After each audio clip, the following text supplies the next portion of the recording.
دل کے موسم پارٹ 5 آواز لبابہ حیدر، پیشکش یاسمین فاروق۔ یہ کیا ہوا ہے؟ وسیع نے ہونٹ بھینچ کر انہیں دیکھا۔ ان کی سوالیہ نظریں وکی تک گئی تھیں۔ ولی بھائی نے دھکا دیا ہے، اس نے ولی پر نظر ڈال کر جھجکتے ہوئے بتایا تو انہوں نے بے اختیار گہرا سانس لیا۔ وکی، بھائی کو اندر لے جاؤ۔ پاپا، آپ سن رہے ہیں ان کی بکواس؟ ولی، تم اندر آفس میں چلو۔ پاپا، میں نے کہا نا اندر جاؤ۔ وہ ایک دم غصے سے بولے تو وہ پیر پٹکتا اندر کی طرف بڑھنے لگا، جبکہ وہ اس زخمی ورکر کی طرف متوجہ ہو گئے۔ اندر داخل ہوتے ولی کو دیکھ کر وکی نے ایک ناراض نظر اس پر ڈالی اور پھر رومال وسیع کے بازو پر باندھا، جبکہ ولی اس کی چوٹ سے لاتعلق غصے سے کمرے میں ٹہل رہا تھا۔ اس نے ایک بار بھی وسیع کی طرف نہیں دیکھا تھا۔ تبھی توفیق صاحب کے پیچھے منیر صاحب اور عدنان اندر داخل ہوئے۔ کیا تماشا لگا رکھا ہے تم نے؟ 1000 بار کہا ہے کہ اپنے غصے پر قابو رکھا کرو۔ کیا تمہیں سوٹ کرتا ہے کہ مالک ہو کر تم اپنے نوکروں پر ہاتھ اٹھا رہے ہو؟ اس طرح تمہارا بیہیویئر رہا نا تو میری اتنے سالوں کی محنت اور عزت کو خاک میں ملتے دیر نہیں لگے گی۔ وہ بے حد غصے میں تھے۔ پاپا آپ بس، میں نے سب سن لیا ہے۔ اس لڑکے کی صرف اتنی غلطی تھی کہ وہ بھی جذباتی ہو گیا تھا۔ اس نے تم سے معافی بھی مانگی، لیکن تم نے اپنی طاقت کا غلط استعمال کیا۔ ورکرز بھی انسان ہوتے ہیں ولی، مالک ہونے کا مطلب یہ نہیں کہ تم ان کی عزت نفس پر حملہ کرو۔ اور یہ تمہارا بھائی تمہاری مدد کے لیے آیا تھا۔ انہوں نے وسیع کی طرف اشارہ کیا۔ میں نے اسے نہیں بلایا تھا اور نہ ہی مجھے اس کی مدد کی ضرورت تھی، پر اسے میں نے یہاں بھیجا تھا۔ تم ہر جگہ اس سے کیوں مس بہیو کرتے ہو؟ دھکا دینے سے پہلے دیکھ لینا تھا کہ کس کو دھکا دے رہے ہو، اور خدا نہ خواستہ اگر اس کے سر پر چوٹ لگ جاتی یا کچھ ہو جاتا تو ہو جاتا میری بلا سے۔ اس کے زہر خند انداز پر توفیق صاحب کا ہاتھ بے ساختہ اٹھا اور اس کے بائیں گال پر اپنا نشان چھوڑ گیا۔ اس کے ساتھ ساتھ کمرے میں موجود باقی نفوذ بھی حیران رہ گئے۔ وہ بھی میرا بیٹا ہے؟ ان کے جتاتے انداز پر وہ کچھ دیر ان کا چہرہ دیکھتا رہا۔ اپنی بے عزتی کے احساس نے اس کا چہرہ سرخ کر دیا تھا۔ پھر وہ کسی پر نظر ڈالے بغیر باہر نکل گیا۔ وکی، بھائی کو بینڈیج کروا کے گھر لے جاؤ۔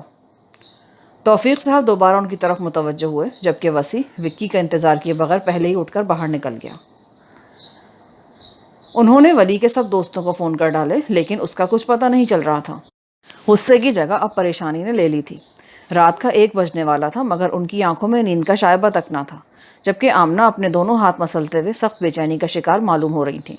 وسیع اب بھی سیل فون پر ولی سے رابطہ کرنے کی کوشش کر رہا تھا کہ دفعتاً اطلاعی گھنٹی پر ان تینوں نے ایک دوسرے کو دیکھا۔ کچھ ہی دیر بعد لاؤنج کا دروازہ کھول کر ولی اندر داخل ہوا۔ اس کے ہاتھ میں کئی شاپنگ بیگز تھے۔ انہیں دیکھنے کے باوجود وہ انہیں مخاطب کیے بغیر نظر انداز کرتے ہوئے اپنے کمرے کی طرف بڑھنے لگا، اور وہ تسلی جو اسے دیکھ کر انہیں ہوئی تھی اس کی بے حسی پر پھر غصے میں بدلنے لگی۔ ولی! ان کے غصے سے پکارنے پر وہ رک گیا اور مڑ کر سپاٹ انداز میں ان کا چہرہ دیکھنے لگا۔ کہ تمہارے وقت ہے گھر آنے کا؟ پرابلم کیا ہے تمہارے ساتھ؟ 2 ہفتے سے تم فیکٹری نہیں آ رہے، 3 دن سے تم گھر نہیں آ رہے۔ اس طرح تم کیا ثابت کرنا چاہتے ہو؟ ان کے پوچھنے پر بھی وہ خاموش رہا۔ کہاں تھے تم؟ بتانا ضروری ہے کیا؟ اس کا انداز بے رخی لیے ہوا تھا۔ ہاں، بتانا ضروری ہے۔ اپنے دوست کی طرف تھا۔ اس طرح کیوں ہمیں پریشان کر رہے ہو؟ میں نے کبھی نہیں کہا آپ لوگوں سے کہ آپ میری وجہ سے پریشان ہو، بلکہ اب میں آپ لوگوں کی پریشانی ختم کرنے والا ہوں۔ میری وجہ سے آپ کی ساکھ اور عزت پر حرف آ رہا تھا نا، میں آپ کی کمائی ہوئی دولت کو اجاڑ رہا تھا، تو اب آپ خوش ہو جائیں، کیونکہ میں یہ سب کچھ چھوڑ کر جا رہا ہوں، اور اب آپ اپنا سب کچھ اپنے اس بیٹے کو دے دیں۔ اس نے نفرت بھری نظر وسیع پر ڈالی۔ ولی، بات کا بتنگڑ نہ بناؤ۔ اس کی باتیں سن کر توفیق صاحب پریشان ہو گئے۔ مجھے یہاں کھڑے رہ کر اپنا ٹائم برباد کرنے کا کوئی شوق نہیں ہے۔ میں آپ کو صرف یہ بتانا چاہتا ہوں کہ میں امریکہ جا رہا ہوں۔ اب کہ ان تینوں نے چونک کر ولی کا سپاٹ چہرہ دیکھا۔ دماغ خراب ہے تمہارا؟ میں نے تمہیں منع بھی کیا تھا کہ یہ خیال اپنے دل سے نکال دو۔ میں اپنی مرضی کا مالک ہوں۔ وہ اپنے مخصوص اکھڑ لہجے میں بولا۔ امریکہ جانا اتنا آسان نہیں ہے، ڈھیر سارے پیسوں کی ضرورت پڑتی ہے، اور میں تمہیں 1 روپیہ نہیں دوں گا۔ مجھے آپ سے یہی امید تھی، پر آپ بے فکر رہیں، میں ٹکٹ کا انتظام کر چکا ہوں۔ توفیق صاحب اسے حیرت سے دیکھتے رہ گئے۔ آپ کیا سمجھتے ہیں آپ مجھے روپے نہیں دیں گے تو کوئی میری مدد نہیں کرے گا؟ کیا اب میں جا سکتا ہوں؟ امید ہے آپ کی تسلی ہو گئی ہوگی۔ وہ ان کے جواب کا انتظار کیے بغیر اندر کی طرف مڑ گیا۔ توفیق صاحب حیرت کی شدت سے وہیں کھڑے کے کھڑے رہ گئے۔ اگلے 5 دن تک وہ راتوں کو اٹھ کر اس کے کمرے کے بند دروازے کو باہر کھڑے ہو کر دیکھتے اور اسے سمجھانا چاہتے، لیکن وہ ان کے سامنے نہیں آتا تھا، اور 5ویں دن انہیں کچھ تسلی ہوئی کہ شاید اس کا غصہ اتر گیا ہو، اسی لیے کافی دن بعد وہ ریلیکس ہو کر صبح ہی صبح واک پر نکل گئے۔ جب وہ واپس آئے تو ان کے گیٹ کے آگے سفید مرغلہ کھڑی تھی۔ وہ حیران ہوتے ہوئے آگے بڑھے، لیکن جب بڑے سے بیگ کے ساتھ ولی باہر آیا تو ان کے قدم جیسے زمین نے جکڑ دیے۔ اگلے ہی پل وہ تیزی سے اس کے قریب آ گئے۔ ولی، کیوں بیٹا، کیوں اتنے جذباتی ہو رہے ہو؟ کیوں اپنے باپ کو اتنی تکلیف دے رہے ہو؟ تم جانتے ہو میں تم سے کتنا پیار کرتا ہوں۔ ساری زندگی تمہاری غلط باتوں پر بھی میں نے تمہیں کبھی نہیں ٹوکا، صرف ایک بار ڈانٹا، اور تم اپنے باپ کو اتنی بڑی سزا دے رہے ہو؟ تو کیا مجھ پر احسان جتا رہے ہیں؟ ولی، اتنا روڈ کیوں ہو رہے ہو؟ ان کی آواز رند گئی۔ ولی ایک پل کے لیے خاموش رہ گیا۔ اتنے انتہائی قدم کے لیے آپ نے مجھے مجبور کیا ہے۔ میں اپنی بے عزتی کبھی نہیں بھول سکتا جو آپ نے وسیع کی وجہ سے مجھے تھپڑ مار کر کی تھی۔ ولی، وسیع تمہارا بھائی ہے بیٹا، نہیں ہے وہ میرا بھائی۔ آپ اپنا سب کچھ اپنے دونوں بیٹوں کو دے دیں، میں اپنے زور بازو پر خود کما سکتا ہوں۔ ولی، تم نے ہمیشہ پیار سمیٹا ہے، دنیا کی سختیاں تم نے کبھی نہیں دیکھی۔ پیسہ کمانا اتنا آسان نہیں، میرا سب کچھ تمہارا ہے، تم جس طرح کہو گے میں اسی طرح کر لوں گا، بس مجھے چھوڑ کر مت جاؤ۔ ان کی آنکھیں چھلک پڑی تو ولی نے بے اختیار نظریں چرائیں۔ پلیز پاپا، مجھے فورس مت کریں، میں نے فیصلہ کر لیا ہے کہ مجھے جانا ہے۔ ابھی مجھے سب پر بہت غصہ ہے، اگر میں یہاں رہا تو پتہ نہیں کیا کر لوں گا۔ فی الحال مجھے جانے دیں، جب میرا غصہ اتر جائے گا تو میں واپس آ جاؤں گا۔ میں کسی سے مل کر نہیں جا رہا، اور نہ ہی میں نے سونی اور چاچو کو بتایا ہے۔ آپ سب کو بتا دیجیے گا، اور علیزہ فری، اور اپنا خیال رکھیے گا۔ وہ ان کے گلے لگا اور فوراً الگ ہو گیا۔ توفیق صاحب کو لگا کہ اس کی آنکھیں آنسوؤں سے بھری ہوئی تھیں، لیکن انہیں غور سے دیکھنے کا موقع نہیں ملا۔ اس کے بیٹھتے ہی گاڑی سٹارٹ ہو گئی اور ان کے دیکھتے ہی دیکھتے نظروں سے اوجھل ہو گئی۔ آنسوؤں نے سامنے کا منظر دھندلا دیا تھا۔ ایسے کیوں بیٹھے ہو؟ ٹائی کی نوٹ ڈھیلی کرتے ہوئے اس نے بغور وکی کا اترا ہوا چہرہ دیکھا۔ ولی بھائی کا فون آیا تھا، وہ امریکہ پہنچ گئے ہیں۔ چلو اچھا ہوا۔ وسیع نے بے اختیار گہرا سانس لیا، پھر کچھ خیال آتے ہی سیدھا ہو گیا۔ ڈیڈی ٹھیک ہے؟ میرا مطلب ہے ان کا بخار اترا؟ جی، صبح تو کچھ بہتر تھے، ابھی ولی بھائی سے بات کرتے ہوئے رونے لگے تھے، پھر طبیعت خراب ہو گئی تھی ان کی۔ وسیع فوراً اٹھ کر ان کے کمرے کی طرف بڑھا۔ کمرے میں داخل ہوتے ہی اس نے بغور ان کی طرف دیکھا۔ ان کی آنکھیں بے حد سرخ ہو رہی تھیں۔ آمنہ اور فریحہ بھی روئی روئی سی لگ رہی تھیں۔ ڈیڈی؟ اس نے پیار سے ان کا ہاتھ تھاما۔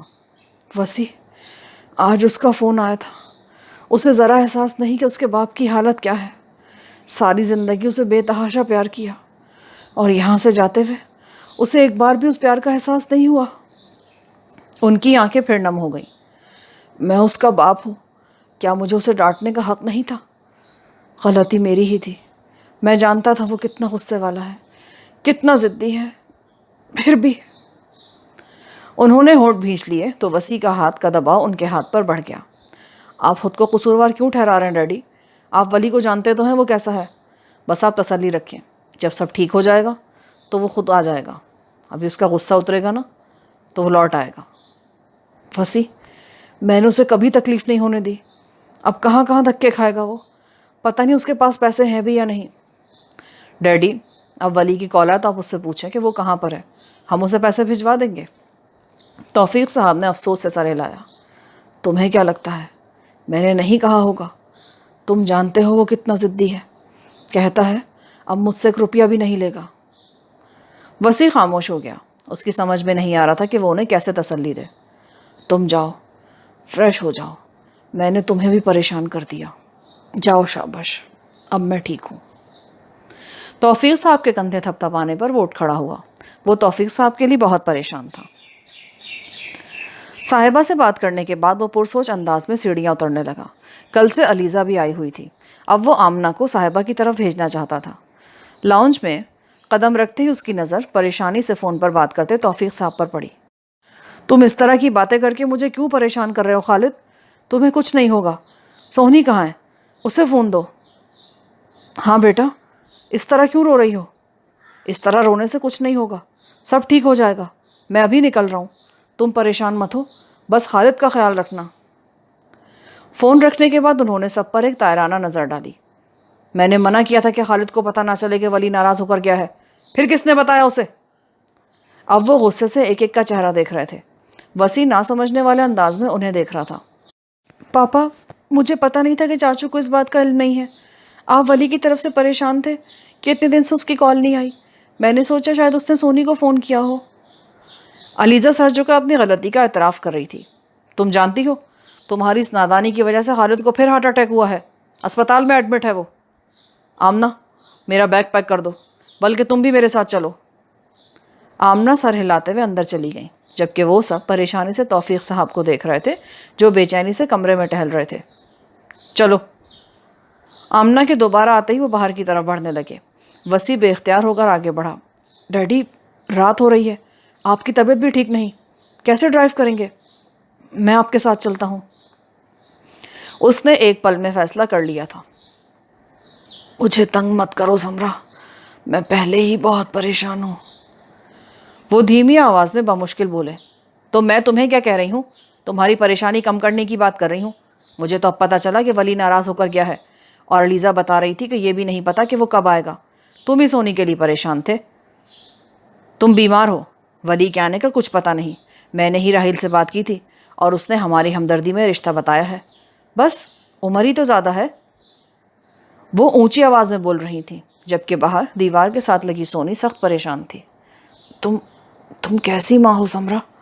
اپنی سگی بیٹی کو بھی نقصان پہنچانے سے دریغ نہیں کرتی. پیسے کی ہوس تمہیں اتنی ہے کہ اپنی بیٹی کو اس بوڑھے سے شادی کر کے اسے جیتے جی مار رہی ہو. میں نے ہمیشہ تمہاری ہر منمانی برداشت کی، لیکن اس بوڑھے سے کبھی اپنی بیٹی کی شادی نہیں کروں گا. ولی سے اس کی منگنی ہو چکی ہے. دیر سویر جب بھی ہو وہ آ جائے گا. تمہیں میری بیٹی کے لیے تردد کرنے کی کوئی ضرورت نہیں. تھوڑی دیر میں توفیق بھائی بھی آ رہے ہیں، وہ کچھ نہ کچھ ضرور کریں گے. کچھ کریں گے؟ تمہارے جیسا بے وقوف آدمی میں نے ساری زندگی نہیں دیکھا. اور ولی، اسے تو میں اچھا خاصا عقل مند سمجھتی تھی. کیا کیا سوچ لیا تھا میں نے، پر وہ بھی تمہاری طرح بے وقوف نکلا. ساری دولت ان سوتیلوں کے لیے چھوڑ کر باہر جا کے بیٹھ گیا. میں نے ساری زندگی دولت کے بغیر کس طرح گزاری ہے یہ میں ہی جانتی ہوں، لیکن میں یہ بالکل نہیں چاہوں گی کہ میری بیٹی بھی میری طرح کی زندگی گزارے. راحیل کا دوست بوڑھا ہے تو کیا ہوا؟ مرد کبھی بوڑھا نہیں ہوتا، اور وہ بہت امیر ہے، اور میرے لیے یہی کافی ہے. تم تو ساری عمر مجھے کوئی سکھ دے نہیں سکے، اور اب اپنی بیٹی کے ذریعے مجھے کوئی خوشی مل رہی ہے تو وہ بھی تم سے برداشت نہیں ہو رہی. اور تمہیں جو سمجھنا ہے وہ سمجھو. وہ میری بھی بیٹی ہے اور میں اس کے بارے میں فیصلہ کروں گی اب. وہ انہیں چیلنج کرنے والے انداز میں دیکھتی ہوئی باہر نکل گئی، جبکہ خالد بے بسی کے احساس کے ساتھ گہرے گہرے سانس لینے لگے. سونی کمرے کی دیوار سے ہٹ کر کوریڈور میں آ گئی. مسلسل رونے سے اس کی آنکھیں سوج گئی تھیں. جب سے اس نے سنا تھا کہ اس کی ماں اس کے لیے کیا فیصلہ کرنے جا رہی ہے وہ ہول رہی تھی. اوپر سے خالد صاحب کی کنڈیشن نے بھی اسے ہلا کر رکھ دیا تھا. ان کی کنڈیشن خاصی سیریس ہو گئی تھی. وہ اپنی ماں کی فطرت سے بہت اچھی طرح آگاہ تھی. وہ اب تک صرف اپنے باپ کے سہارے محفوظ تھی، لیکن ان کی بیماری اسے ڈرا رہی تھی. دور دور تک اندھیرا تھا. کوئی بھی ایسا نہیں تھا جو اسے اس خوف سے نجات دلاتا. تبھی اس کا موبائل بجا. ایک لمحے کے لیے وہ کچھ سمجھ نہ سکی، لیکن اگلے ہی پل اس نے موبائل آن کر کے کان سے لگا لیا. ولی کی آواز سنتے ہی وہ رو پڑی. کیا ہوا؟ تم رو کیوں رہی ہو؟ آپ واپس کب آ رہے ہیں؟ کچھ دیر کے لیے دوسری طرف خاموشی چھا گئی. پاگلوں جیسی باتیں مت کرو سونی. جب بھی فون کرو تمہارے پاس اس سوال کے علاوہ کوئی بات ہی نہیں ہوتی. تمہیں اندازہ بھی ہے کہ میں یہاں کتنی مشکل میں ہوں. کوئی معقول ٹھکانہ نہیں، یہاں سے وہاں دھکے کھاتا پھر رہا ہوں. اتنی مشکل سے کال کرتا ہوں اور تم مجھے مزید پریشان کر دیتی ہو. وہ ایک دم بھڑک کر بولا تو اس کے آنسوؤں میں روانی آ گئی. اگلے پل وہ کچھ دھیما ہوا. میں یہاں ایک مقصد کے لیے آیا ہوں. جب تک وہ پورا نہیں ہو جاتا میں نہیں آ سکتا. میں نے آج فون اس لیے کیا ہے کیونکہ میں نیو یارک سے شکاگو شفٹ ہو رہا ہوں. ہو سکتا ہے 1-2 دن تک میں فون نہ کر سکوں، کیونکہ کام کے ساتھ رہائش کا بھی بندوبست کرنا ہے. میں نے فون بھی کافی عرصے سے نہیں کیا. تم پاپا کو فون کر کے بتا دینا. وہ بہتے آنسوؤں کے ساتھ اس کی بات سن رہی تھی. اس کی سمجھ میں نہیں آ رہا تھا کہ وہ اسے کیسے یہاں کے سنگین حالات کے بارے میں بتائے. تم بات کیوں نہیں کر رہی؟ جی. تم رو کیوں رہی ہو؟ مسئلہ کیا ہے؟ اس کے نرم لہجے پر اسے کچھ حوصلہ ہوا. ابو کی طبیعت بہت خراب ہے، اور جب سے امی کو پتہ چلا ہے آپ ناراض ہو کر گئے. وہ کسی بڈھے آدمی سے میری شادی کروانے کی تیاری کر رہی ہیں. وہ بری طرح رو پڑی تو پھر دوسری طرف خاموشی چھا گئی. خالہ کا دماغ تو خراب نہیں ہوگا جب وہ ایسی باتیں کرتی پھر رہی ہیں. وہ جانتی نہیں کہ تم میری منگیتر ہو. ایک بار پھر وہ طیش میں آ چکا تھا. میں وہاں ہوتا نا تو. اس نے آگے پتہ نہیں زیر لب کس کو گالی دی تھی. بہرحال تم پریشان مت ہو، میں پاپا کو کال کرتا ہوں، وہ سب سنبھال لیں گے۔ ولی کے انداز پر اسے کچھ تسلی ہوئی تھی۔ وہ کتنی دیر تک بند فون کو دیکھتی رہی۔ وہ ہونٹ بھیجے خالد صاحب کا زرد چہرہ اور بہتے آنسو دیکھ رہے تھے۔ میں نے آپ سے کہا تھا یہ عورت اپنی سگی بیٹی کی بھی سگی نہیں۔ پتہ نہیں اس راحیل نے سے کیا سبز دکھائے ہیں جو وہ سونی کی شادی اس آدمی سے کروانے پر تل گئی ہے۔ بھیا آپ کچھ کریں، مجھ میں تو اب اٹھنے کی بھی سکت نہیں۔ میری آنکھیں بند ہونے کی دیر ہے کہ وہ اس بوڑھے سے میری بیٹی کا نکاح پڑھوا دے گی۔ تم خواہ پریشان ہو رہے ہو خالد، میرے ہوتے ہوئے وہ کچھ نہیں کر سکتی۔ بھیا آپ سمجھ کیوں نہیں رہے؟ اگر اس نے نکاح کرا دیا تو آپ کیا کر سکیں گے؟ اور اگر آپ اسے اپنے ساتھ لے گئے تو وہ اسے پھر واپس لے آئے گی۔ اور سونی، وہ تو بہت بزدل ہے بھیا، وہ کچھ نہیں کر سکے گی۔ ولی کیوں چلا گیا؟ وہ ایک بار پھر رونے لگے۔ اچانک ان کا سانس اکھڑنے لگا تو انہوں نے گھبرا کر نرس کو آواز دی۔ نرس کے ساتھ ڈاکٹر بھی آ گیا۔ اب وہ پریشانی سے بمشکل سانس لیتے خالد صاحب کو دیکھ رہے تھے۔ تبھی ان کا سیل فون بج اٹھا۔ اسکرین پر نظر آنے والا نمبر انجانا تھا۔ فون آن کر کے وہ باہر نکل آئے۔ ولی! اس کی آواز سنتے ہی وہ بے اختیار خوش ہو گئے تھے۔ آ گئی تمہیں اپنے باپ کی یاد؟ پاپا، میرے کارڈ میں بہت کم بیلنس رہ گیا، مجھے آپ سے ضروری بات کرنی ہے۔ میں نے سنا چاچو کی طبیعت زیادہ خراب ہے۔ ہاں بیٹا۔ اور خالہ، وہ کیا سوچ کر سونے کی شادی کہیں اور کرنے کی بات کر رہی ہیں؟ دماغ خراب ہو گیا اس عورت کا۔ ان کا انداز بھی تلخی لیے ہوا تھا۔ پاپا، ایسا بالکل بھی نہیں ہونا چاہیے۔ اب کی بار وہ کچھ نہیں بولے۔ اگر میں آپ سے کچھ کہوں تو آپ مانیں گے؟ ولی، میں نے آج تک کبھی تمہیں انکار کیا ہے بیٹا؟ آپ سونی کا خیال رکھیے گا، وہ میری منگیتر ہے اور میں اس کی ذمہ داری آپ کو سونپ رہا ہوں۔ تو تم واپس کیوں نہیں آ جاتے؟ ابھی نہیں آ سکتا، اور جب بھی آؤں گا سونی کے لیے آؤں گا۔ تو پھر پاپا، میں سونی کی طرف سے بے فکر ہو جاؤں نا؟ وہ ان سے پوچھ رہا تھا اور ان کی سمجھ نہیں آ رہا تھا کہ وہ کیا جواب دیں۔ پاپا۔ ہاں ولی، تم بے فکر رہو، میں سنبھال۔ اچانک لائن منقطع ہو گئی۔ 10 منٹ بعد جب وہ دوبارہ کمرے میں داخل ہوئے تو خالد صاحب کا سانس نارمل ہو چکا تھا۔ وہ دیوار کے ساتھ ٹیک لگائے انہیں دیکھنے لگے، جبکہ کانوں میں اب بھی ولی کے الفاظ گونج رہے تھے۔ ڈیڈی، ڈاکٹر مزید ٹیسٹ کے لیے کہہ رہے ہیں۔ انہوں نے چونک کر وسیع کی طرف دیکھا۔ کیا بات ہے ڈیڈی؟ کچھ نہیں۔ آمنہ کہاں ہے؟ وہ شاید باہر نماز پڑھ رہی ہیں۔ یہ کچھ دوائیں لانا تھی۔ انہوں نے دوائیوں والی پرچی اسے تھمائی تو وہ باہر نکل گیا۔ سونی بیٹا، تم باہر اپنی تائی کے پاس بیٹھو۔ وہ باہر جانا تو نہیں چاہتی تھی لیکن انکار بھی نہیں کر سکتی تھی۔ سر جھکا کر باہر چلی گئی۔ خالد! انہوں نے بھائی کے ٹھنڈے ماتھے پر ہاتھ رکھا تو انہوں نے آنکھیں کھول کر انہیں دیکھا۔ بھیا، مجھے گھر جانا ہے، میں یہاں مرنا نہیں چاہتا۔ خالد پلیز بھیا، مجھے کوئی جھوٹی تسلی مت دیں۔ مجھے محسوس ہو رہا ہے کہ میرے پاس وقت بہت کم ہے، لیکن میری جان میری بیٹی میں اٹکی ہوئی ہے۔ اسے یوں بے سہارا چھوڑنے پر مجھے بہت تکلیف ہو رہی ہے۔ ایک بار سونی کو مضبوط ہاتھوں میں سونپ دیتا تو سکون سے مر سکتا تھا۔ میری آخری خواہش۔ وہ جملہ پورا نہ کر سکے کیونکہ آنسوؤں نے ایک بار پھر ان کی آواز پر غلبہ پا لیا تھا۔ تمہاری کوئی خواہش ادھوری نہیں رہے گی خالد، میں نے سوچ لیا ہے کہ مجھے کیا کرنا ہے۔ ان کے لہجے میں کچھ ایسا تھا کہ خالد صاحب نے چونک کر انہیں دیکھا۔ خالد بھائی کو بھی گھر نہیں لانا چاہیے تھا، ابھی تو ان کی طبیعت بھی نہیں سنبھلی۔ آمنہ نے توفیق صاحب کو دیکھا جو کسی سوچ میں گم تھے۔ توفیق؟ انہوں نے چونک کر آمنہ کو دیکھا۔ کیا سوچ رہے ہیں؟ وہ نفی میں سر ہلاتے ہوئے کھڑے ہو گئے، لیکن بے چینی ان کے ہر انداز سے ظاہر ہو رہی تھی۔ تبھی وسیع اندر داخل ہوا۔ آپ نے بلایا ڈیڈی؟ ہاں۔ تم کہیں جا رہے ہو؟ جی، لاہور واپس جا رہا ہوں۔ اب تو چاچو بھی گھر آ گئے ہیں، اور ویسے بھی میں کل سے یہاں ہوں، اور صبح بینک بھی جانا ہے نا۔ بیٹھو، مجھے تم سے کچھ ضروری بات کرنی ہے۔ وہ ایک نظر گھڑی پر ڈال کر بیٹھ گیا۔ سونی سے ملے ہو؟ جی ڈیڈی، بیچاری کافی پریشان ہو رہی ہے، ابھی بھی رو رہی تھی۔ توفیق صاحب اس کے لہجے کے اتار چڑھاؤ کا جائزہ لے رہے تھے۔ ہاں، بات تو پریشانی کی ہے ہی۔ خالد کی طبیعت ابھی سنبھلی نہیں، اور اس کی تکلیف کی وجہ سونی ہے۔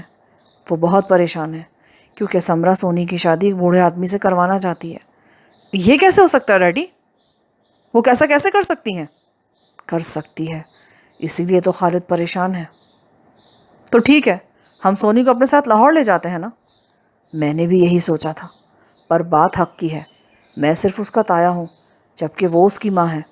اگر وہ اسے اپنے ساتھ لے جانے کا دعویٰ کرے تو ہم کیا کر سکتے ہیں؟ ولی یہاں ہوتا تو یہ سارا مسئلہ ہی نہ ہوتا، لیکن اب میرے بھائی نے ساری زندگی برداشت کرتے گزار دی ہے، اب میں اسے خوشی دینے کی کوشش تو کر سکتا ہوں نا۔ اسی لیے میں نے سوچا ہے کہ سونی کا نکاح تم سے کر دیا جائے۔ اور وہ جو بڑے غور سے انہیں سن رہا تھا، اس کے سر پر گویا دھماکہ ہوا۔ اگلے ہی پل وہ تڑپ کر کھڑا ہو گیا۔ ڈیڈی، آپ جانتے ہیں آپ کیا کہہ رہے ہیں؟ اسے لگا کہ اس نے غلط سنا ہے، جبکہ آمنہ حیرت کی شدت سے ساکت بیٹھی رہ گئی۔ میں نے بہت سوچ سمجھ کر یہ فیصلہ کیا ہے وسیع۔ وسیع کتنی دیر تک ہی ان کا چہرہ دیکھتا رہا، اس کی سمجھ میں نہیں آ رہا تھا کہ وہ کیا کہے۔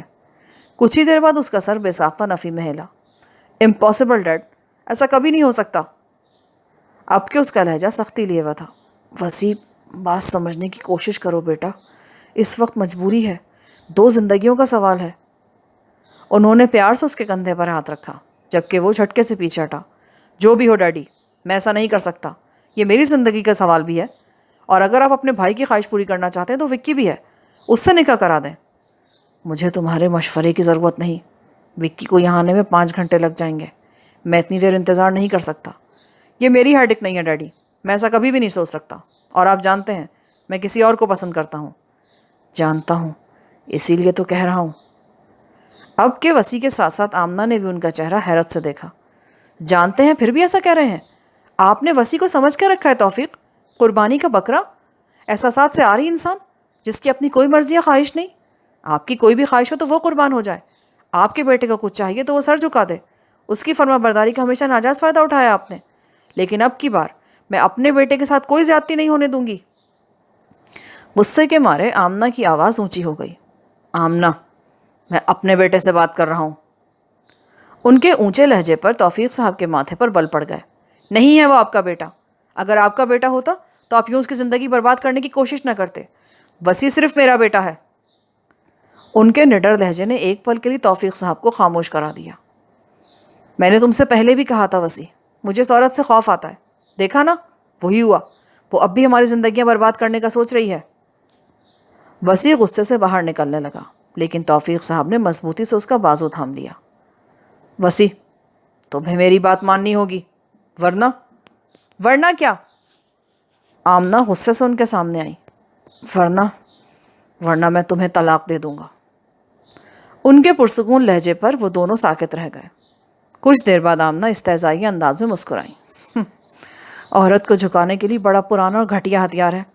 آج سے کئی سال پہلے میں اس لفظ سے ڈر کر خاموش ہو گئی تھی، تب میرا کوئی نہیں تھا، لیکن آج میرے 2 جوان بیٹے ہیں، مجھے کسی کا ڈر نہیں۔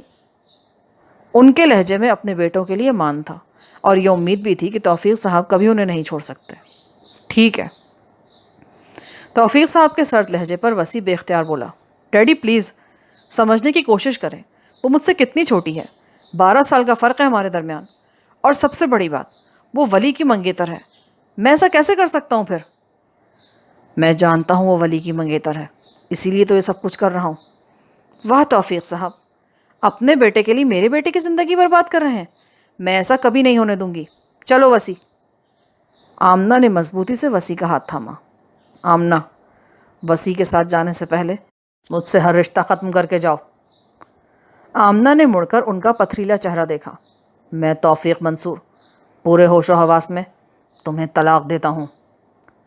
وسیع نے چونک کر انہیں دیکھا، اس کے ہاتھ پر آمنہ کی گرفت ختم ہو گئی۔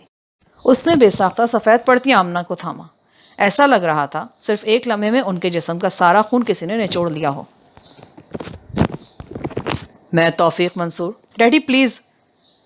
اس کی آنکھوں میں آنسو آ گئے، وہ ان سے اتنے سنگ دلانہ قدم کی امید نہیں کر رہا تھا۔ وہ اب منتظر نظروں سے اس کے جواب کے منتظر تھے۔ اس نے انہی نظروں سے اپنی ماں کے ساکت چہرے کو دیکھا۔ میں تیار ہوں۔ اسے اپنی آواز کنویں سے آتی محسوس ہو رہی تھی۔ وہ پھٹی پھٹی نظروں سے اپنے باپ کا چہرہ دیکھ رہی تھی۔ اسے اب تک یقین نہیں آ رہا تھا کہ اس نے جو سنا وہ صحیح ہے۔ میں جانتا ہوں جو ہو رہا ہے وہ ٹھیک نہیں، اور تمہیں تکلیف بھی ہو رہی ہے، لیکن تمہیں بہت بڑے دکھ سے بچانے کے لیے سب کچھ کرنا بہت ضروری تھا۔ میں نے ایسا کچھ نہیں چاہا تھا، پر بھیا نے بہت سوچ سمجھ کر یہ فیصلہ کیا ہے۔ وہ نکاح خواہ کا بندوبست کرنے کے لیے گئے ہیں۔ وہ اب تک ویسے ہی ساکت تھی۔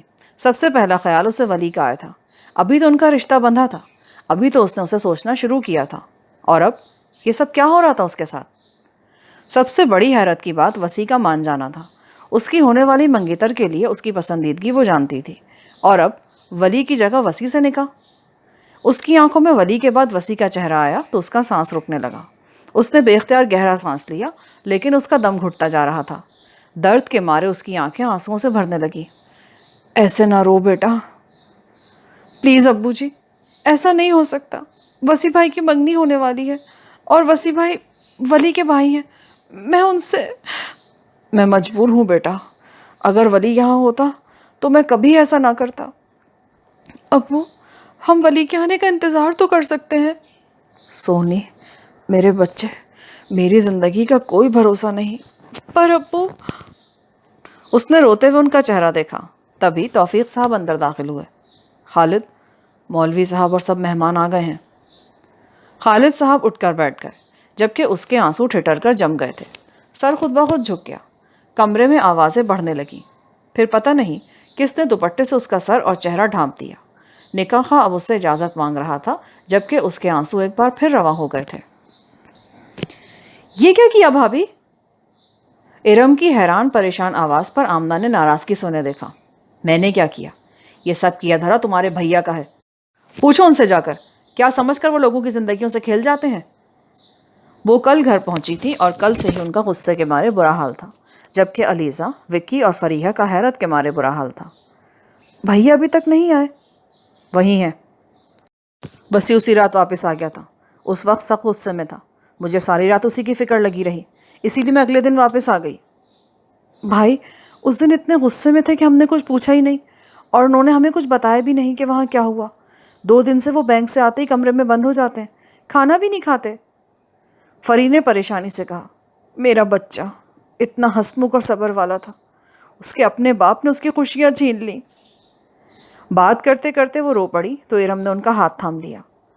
پاپا کو ایسا فیصلہ کرنے سے پہلے کچھ تو سوچ لینا چاہیے تھا کہ ایاز کی فیملی کیا سوچے گی، منگنی ولی سے اور نکاح وسیع سے۔ علیزہ کو اپنے سسرال کی فکر لگ گئی۔ بیٹا یہ تو کوئی مسئلہ نہیں ہے، لوگوں کی منگنیاں ٹوٹتی رہتی ہیں، پر بات وسیع کی ہے، اس کی 1% بھی مرضی شامل نہیں تھی۔ ارم کے سمجھانے پر اس نے سر ہلا دیا۔ میرے بیٹے نے پہلی بار کسی خواہش کا اظہار کیا تھا، لیکن میں اس کی ایک خوشی بھی پوری نہ کر سکی۔ اچانک انہیں صاحبہ یاد آئی تھی۔ یکدم فون کی بیل پر وکی اٹھا۔ ارم ایک بار پھر آمنہ کو تسلی دینے لگی۔ مما، ڈیڈی کا فون تھا۔ اس کی پریشان آواز پر سب نے پریشانی سے اسے دیکھا۔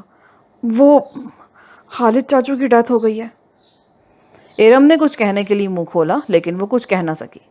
ان کے آنسو تیزی سے بہہ نکلے تھے۔ فری، بدر انکل کو فون کر دو، عروبہ تو کراچی میں ہے، اسے بھی اطلاع کر دو۔ علیزہ بیٹا، تم بھی ایاز کو فون کر دو۔ وکی، وسیع کو بھی فون کر دو۔ وہ وکی سے کہہ کر خود بیگ پیک کرنے چل پڑی۔ جب وہ باہر آئیں تو سب گاڑی میں بیٹھ رہے تھے۔ وکی نے ان کے ہاتھ سے بیگ لے لیا۔ وسیع کو فون کر دیا؟ جی، انہوں نے آنے سے انکار کر دیا ہے۔ آمنہ ایک دم رک کر وکی کا چہرہ دیکھنے لگی، پھر سر جھٹک کر آگے بڑھ گئیں۔ کسی کو یہ بتانے کی ضرورت نہیں ہے کہ وسیع نے منع کیا ہے، کوئی پوچھے تو کہہ دینا وہ ضروری میٹنگ کے سلسلے میں لاہور سے باہر گیا ہوا تھا۔ وکی سر ہلا کر رہ گیا۔ ان تینوں نے حیرت سے توفیق صاحب کے ساتھ آتی سونی کو دیکھا۔ ان کے پیچھے ڈرائیور 2 بڑے بڑے سوٹ کیس لیے کھڑا تھا۔ ان تینوں نے بے ساختہ ایک دوسرے کو دیکھا اور نظریں چرا گئے۔ سونی نے بہت آہستہ آواز میں سلام کیا، جس کا جواب کسی نے نہیں دیا۔